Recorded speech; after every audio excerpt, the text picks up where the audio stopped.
નમસ્તે વિદ્યાર્થી મિત્રો. છેલ્લે આપણે આર્થિક માહિતીની રજૂઆત 3 રીતે થાય છે એ મુદ્દો જોયો હતો. એ 3 રીત એટલે ભાષા દ્વારા વર્ણનાત્મક રીતે, જેમાં આપણે ઉદાહરણ આપેલ હતું કે વસ્તુની કિંમતમાં ઘટાડો થાય તો વસ્તુની માંગ વધે છે, અને જો વસ્તુની કિંમતમાં વધારો થાય તો એની માંગમાં ઘટાડો થાય છે. તો એ જે આપણે માહિતી છે એ વર્ણનાત્મક કહેવાય. એના પછી આપણે આંકડામાં જોયું હતું કોષ્ટક દ્વારા કે કિંમત છે 20 હોય ત્યારે માંગના એકમો છે 20 હતા. પછી કિંમત જેમ જેમ ઘટતી જાય છે તો માંગ છે એ વધતી જાય છે. એ આંકડા દ્વારા આપણે જોયું હતું. એના પછી આપણે આલેખ જોયો હતો, એટલે કે આકૃતિ દ્વારા માહિતીને સમજાતા. જેમાં આપણે જોયું હતું કે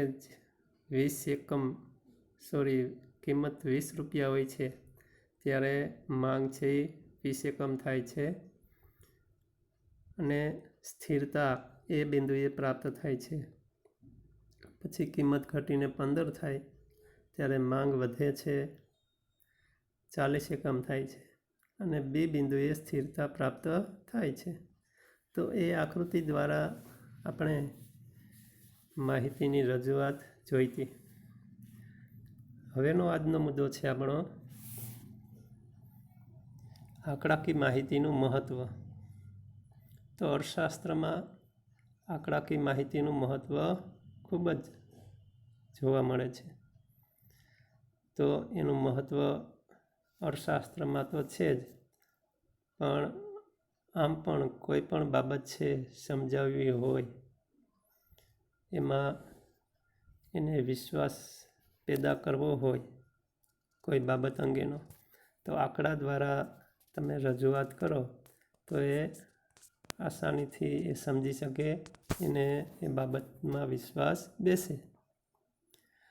તો આપણે આજે એ જ મુદ્દો સમજવાનો છે, આંકડાકીય માહિતીનું મહત્ત્વ, ઇમ્પોર્ટન્સ ઓફ સ્ટેટિસ્ટિકલ ઇન્ફોર્મેશન. આર્થિક રજૂઆતોમાં આંકડાકીય માહિતીનું મહત્ત્વ નીચે મુજબ છે. આપણે અર્થશાસ્ત્રમાં આર્થિક બાબતોનો જ અભ્યાસ કરીએ છીએ, એટલે આર્થિક બાબતની રજૂઆતમાં અથવા તો અર્થશાસ્ત્રના અભ્યાસમાં આંકડાકીય માહિતીનું મહત્ત્વ ખૂબ છે, જે આપણે જોઈએ.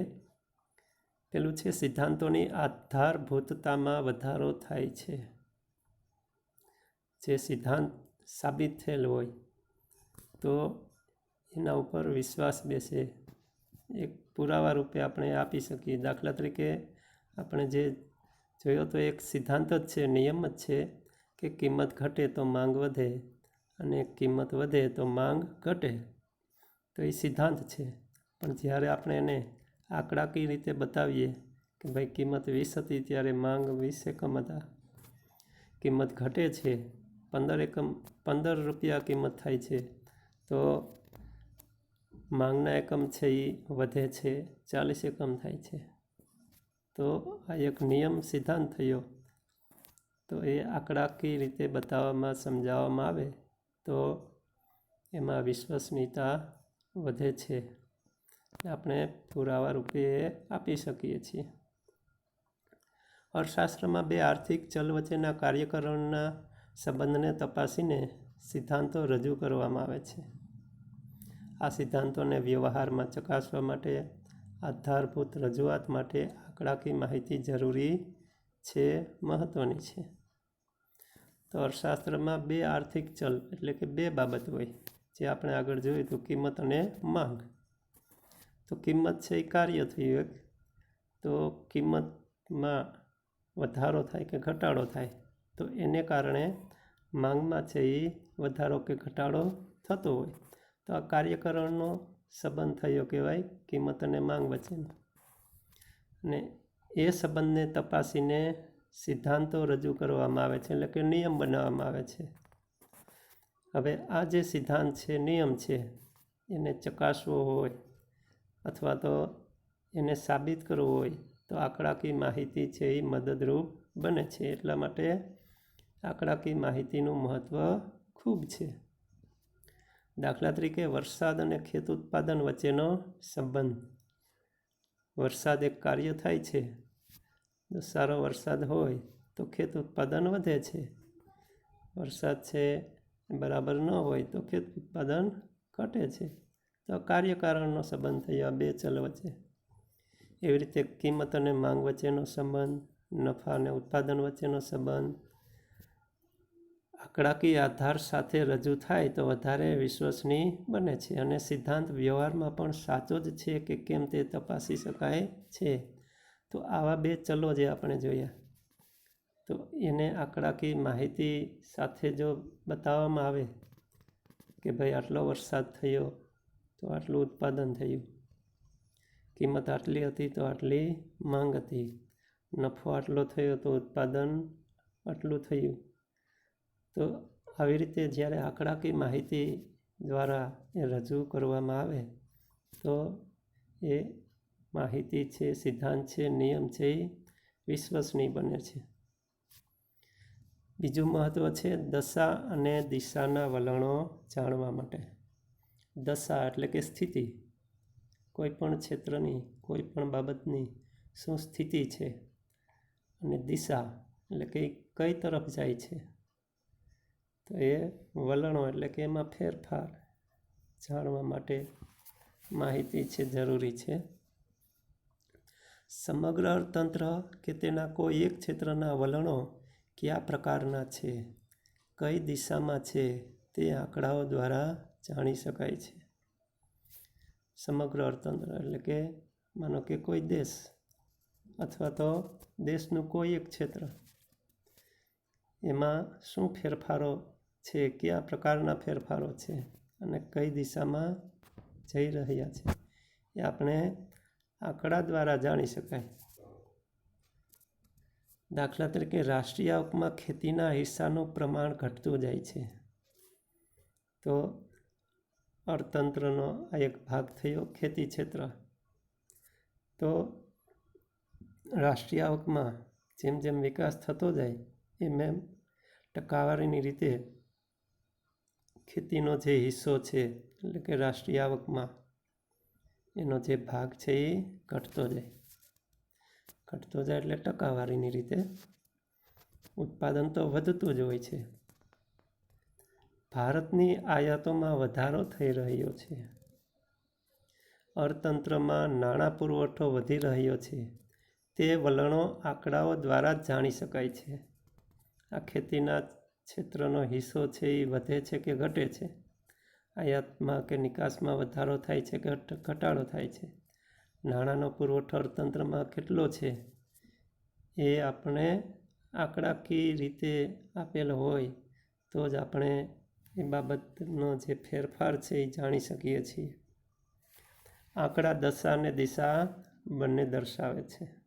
કઈ દિશામાં જઈ રહ્યું છે ક્ષેત્ર, એની સ્થિતિ શું છે એ આપણને આંકડા દ્વારા જાણવા મળે. અર્થતંત્ર કઈ દિશામાં જઈ રહ્યું છે, કયા દેશ સાથે તેના આર્થિક વ્યવહારો વધી રહ્યા છે, કયા ક્ષેત્રમાં ઉત્પાદન વધી રહ્યું છે, કયું ક્ષેત્ર રોજગારી આપી રહ્યું છે, આ તમામ દિશા આંકડાકીય માહિતી પરથી જાણી શકાય છે. આ તમામની દિશા આપણે આંકડાકીય દ્વારા જાણી શકીએ. ત્રીજું મહત્ત્વ છે તુલનાત્મક અભ્યાસ માટે. આપણે અભ્યાસ કરવો હોય તો એ આંકડાકીય માહિતીની એ કોઈ ક્ષેત્ર છે, બે દેશ છે કે બે રાજ્ય છે કે જે કોઈ વ્યક્તિ છે એની સરખામણી કરીએ તો આપણને જાણવા મળે. એટલે કે તુલના કરવા માટે આંકડાકીય માહિતી જરૂરી બને. આંકડાકીય માહિતીનો ઉપયોગ તુલનાત્મક અભ્યાસ માટે ખૂબ ઉપયોગી સાબિત થાય છે.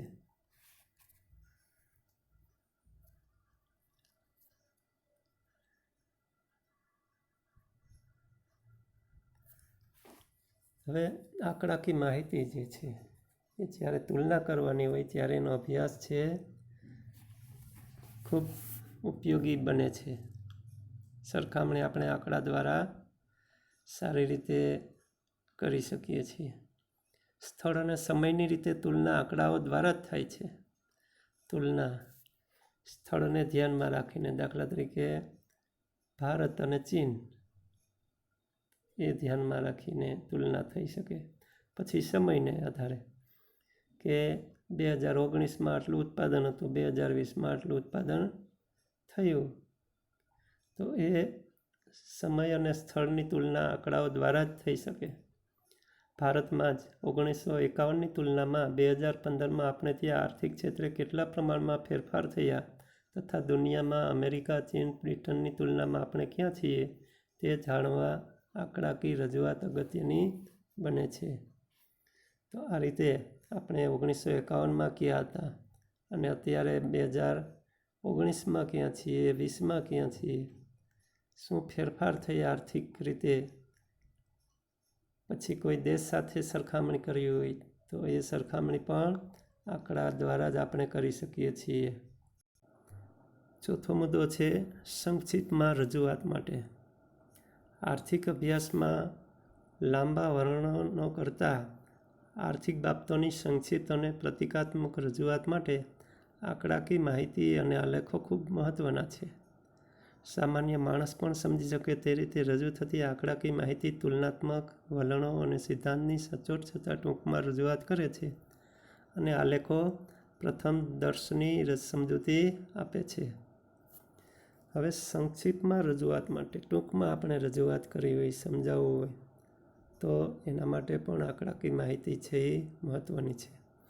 આપણે આકૃતિ અને આલેખ તો એ ખૂબ જ ટૂંકમાં આપણને સમજાવી શકે છે, પણ એ આકૃતિ કે આલેખ બનાવવા માટે આપણને આંકડાની જરૂર પડે. તો આવી રીતે આંકડાકીય માહિતી છે એ સરખામણી કરવા માટે, શું ફેરફાર થાય છે એ જાણવા માટે અને સિદ્ધાંતો જે છે, નિયમ જે છે એ સાચો છે ખોટો છે એને ટૂંકમાં રજૂ કરવું હોય તો આપણને આંકડાકીય માહિતી છે એ મદદરૂપ બને છે. તો આવી રીતે આંકડાકીય માહિતીનું મહત્ત્વ આપણને આ રીતે 4 રીતે જાણવા મળ્યું. આગળનો મુદ્દો આંકડાકીય માહિતીને આકૃતિ આલેખમાં રજૂ કરતી વખતે ધ્યાનમાં રાખવાની બાબતો. Some requisite aspects in collecting statistical information and presenting it in diagram, graph or chart. એટલે કે આકૃતિ કે આલેખ જ્યારે આપણે આંકડાકીય માહિતીને એના દ્વારા બતાવી હોય, આકૃતિ દ્વારા કે આલેખ દ્વારા, તો જે બાબતની ધ્યાન રાખવાની થતી હોય તો એ બાબતો આપણે જોઈએ. તો કે આમાં પણ તમે ઘણું આગળ ભણી ગયા છો કે આકૃતિ કે આલેખ માટે કઈ બાબત ધ્યાનમાં રાખવી જોઈએ. અર્થશાસ્ત્રી રજૂઆતોમાં સંશોધનોના તારણોમાં સિદ્ધાંતોના ફલિતાર્થોની વિશ્વસનીયતાનો આધાર આંકડાકીય રજૂઆત છે. આ બધા વિશ્વસનીયતાનો આધાર, લોકોને વિશ્વાસ આવે તો એ વિશ્વાસ જે છે એ અર્થશાસ્ત્રીઓની રજૂઆતોમાં જરૂર પડે આંકડાકીય માહિતીની. સંશોધનો જે થાય એના તારણો જે નીકળે એ તારણો પણ આંકડાકીય રીતે બતાવવામાં આવે ત્યારે વિશ્વાસ બેસે. પછી સિદ્ધાંતો જે છે, નિયમો જે છે એને લીધે જે નિચોડ આવે, પરિણામ જે આવે એ પણ આપણે આંકડા દ્વારા બતાવી શકીએ છીએ. આંકડામાં પ્રાપ્ત વિગતોને આલેખ કે આકૃતિમાં પ્રતિકાત્મક રીતે આકર્ષક સ્વરૂપમાં રજૂ કરી શકાય છે. આંકડાનું પ્રતિકાત્મક સ્વરૂપ થયું આલેખ અને આકૃતિ. તો એ આપણે આલેખ કે આકૃતિ દ્વારા બતાવી શકીએ છીએ આંકડાઓને. આલેખ કે આકૃતિ માહિતીને સરળ રીતે સમજાવે છે, પણ તે રજૂ કરતી વખતે કેટલીક બાબતો ધ્યાનમાં રાખવી જરૂરી છે જે પૃષ્ઠ 6 પર દર્શાવ્યા મુજબ છે. એટલે કે પાઠ્યપુસ્તકમાં 6 પેજ ઉપર છે. તો પહેલું છે ધ્યાનમાં રાખવાની બાબત, વિશ્વસનીય પ્રાપ્તિ સ્થાન. આર્થિક સિદ્ધાંતો કે તારણો જેના આધારે આપવામાં આવ્યા છે તે આંકડાકીય માહિતીના પ્રાપ્તિ સ્થાન વિશ્વસનીય અને સર્વમાન્ય હોય તે ઈચ્છનીય છે. જેમ કે ભારતની આર્થિક સ્થિતિ દર્શાવવા માટે રાષ્ટ્રીય સર્વે, વિશ્વ બેંકનો રિપોર્ટ, કેન્દ્ર સરકારની આંકડાકીય સંસ્થા વગેરેના આંકડા વધારે આધારભૂત ગણવામાં આવે છે. તો જે આંકડાકીય માહિતી આવે છે એ આંકડાકીય માહિતીનો સ્ત્રોત શું છે, ક્યાંથી મળે છે, તો એ વિશ્વસનીય હોવો જોઈએ. એટલે કે લોકો એ આંકડાકીય માહિતીને સાચી માને, એના ઉપર વિશ્વાસ બેસે, તો એવા પ્રાપ્તિ સ્થાન હોવા જોઈએ. દાખલા તરીકે ભારતની આર્થિક સ્થિતિ શું છે, તો એ આર્થિક સ્થિતિ આપણા દેશના રાષ્ટ્રીય સર્વે દ્વારા થાય તો એ આપણને વિશ્વાસ બેસે કે એને જે કાંઈ માહિતી આપી છે એ યોગ્ય છે, બરાબર હોય. પછી વિશ્વ બેંકનો કોઈ રિપોર્ટ હોય તો એ પણ વિશ્વાસ કરવા યોગ્ય હોય. તો આવી બીજી સરકારોની, કેન્દ્ર સરકાર કે રાજ્ય સરકારની જે સંસ્થાઓ છે એ પણ જે કોઈ બાબત, આર્થિક બાબત અંગેની કે આંકડાકીય માહિતી આપે એ આધારભૂત છે, વિશ્વાસ કરવા યોગ્ય છે, એવું આપણે માની શકીએ. પછી બીજું, સ્વતંત્ર અને પરતંત્ર ચલ. બે કે તેથી વધુ ચલો વચ્ચેનો સંબંધ આલેખ કે આકૃતિમાં રજૂ થાય ત્યારે યાદ રાખવું જોઈએ કે સ્વતંત્ર ચલોને આડી ધરી પર અને આધારિત ચલોને એટલે કે પરતંત્ર ચલને ઊભી ધરી પર માપવામાં આવે છે. દાખલા તરીકે દેશ, વર્ષ, વરસાદ એ સ્વતંત્ર ચલ છે, તો એ આડી ધરી ઉપર એક ધરી ઉપર હોય. દેશ છે, વર્ષ છે, વરસાદ છે. જ્યારે વસ્તી, આવક, ઉત્પાદન એ પરતંત્ર ચલ છે, એટલે એમાં આંકડામાં વધઘટ થતી હોય છે, તો એ વાયધરી ઉપર હોય, એ પરતંત્ર ચલ કહેવાય, વાયધરી છે તે. બે ચલ વચ્ચેના કાર્યકારણના સંબંધમાં એક ચલ કારણરૂપ હોય છે. દાખલા તરીકે વર્ષ સ્વતંત્ર ચલ છે, જે OX ધરી પર દર્શાવાય છે, તો એક ચલ છે એ કારણરૂપ હોય. બે ચલ જે હોય એમાં એક કારણરૂપ હોય. ઉદાહરણ આપેલ છે કે સ્વતંત્ર ચલ છે એ OX ધરી ઉપર હોય અને ઉત્પાદન પરતંત્ર ચલ છે જે OY ધરી પર દર્શાવાય છે. વર્ષ છે એ OX ધરી પર હોય, આડી ધરી પર હોય અને જે તે વર્ષનું ઉત્પાદન જે દર્શાવે એ OY ધરી ઉપર હોય, એટલે કે ઊભી ધરી ઉપર હોય, જેને પરતંત્ર ચલ કહે છે. જોકે અર્થશાસ્ત્રમાં માંગના નિયમની રજૂઆતમાં કારણરૂપ પરિબળ કિંમત ઊભી ધરી પર અને આધારિત પરિબળ માંગ આડી ધરી પર દર્શાવવાની હવે પરંપરા થઈ ગઈ છે. હવે આનાથી ઉલટી રીતે પણ બતાવે છે.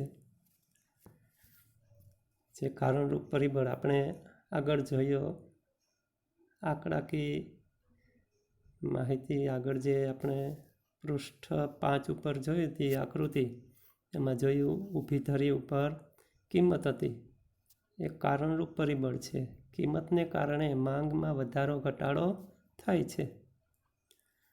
તો આવી રીતે હવે પરંપરા આવી પણ થઈ છે કે જે OY ધરી ઉપર હતું એ OX ધરી ઉપર, ને OX ધરી ઉપર હતું એ OY ધરી ઉપર, આવી રીતે પણ હવે દર્શાવે છે.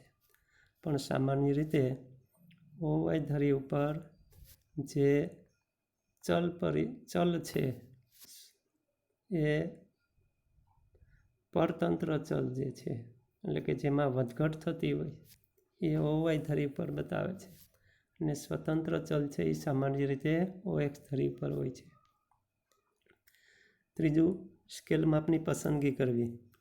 આંકડાઓને આકૃતિમાં યોગ્ય રૂપમાં ગોઠવવા માટે યોગ્ય સ્કેલ માપ મેળવવા પડે છે. દાખલા તરીકે સમયને લગતી બાબત હોય તો 10 વર્ષ માટે એક સ્કેલ નક્કી કરીને તેની રજૂઆત થાય છે. એકવાર જે સ્કેલ માપ નક્કી કરો એ આપણે રજૂઆતમાં જાળવવું પડે છે.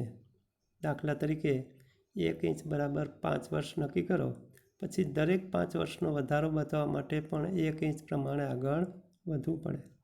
મોટી આંકડાકીય માહિતીને આકૃતિમાં ટૂંકમાં રજૂ કરતી વખતે જે તે ધરી પર બરાબરની એટલે કે SS નિશાની કરવામાં આવે છે.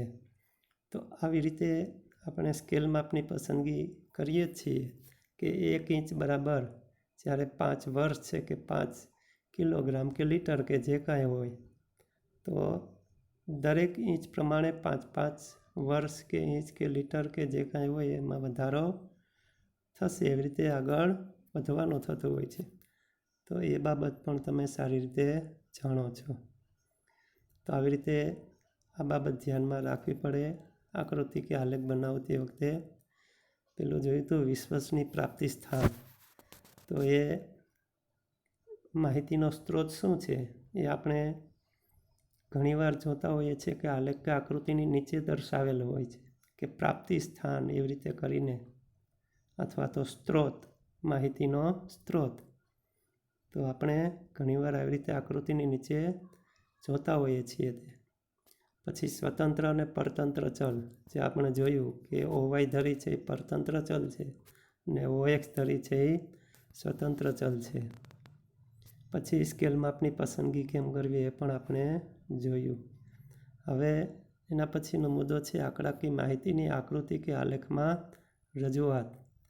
તો આપણે આલેખ છે જુદા જુદા પ્રકારના હોય છે. આપણે જોઈએ છીએ 3 પ્રકારના હોય છે: સ્તંભાકૃતિ, પાસેની સ્તંભાકૃતિ અને વૃત્તાંશ આકૃતિ, જે આપણે આગળ ઉપર જોશું.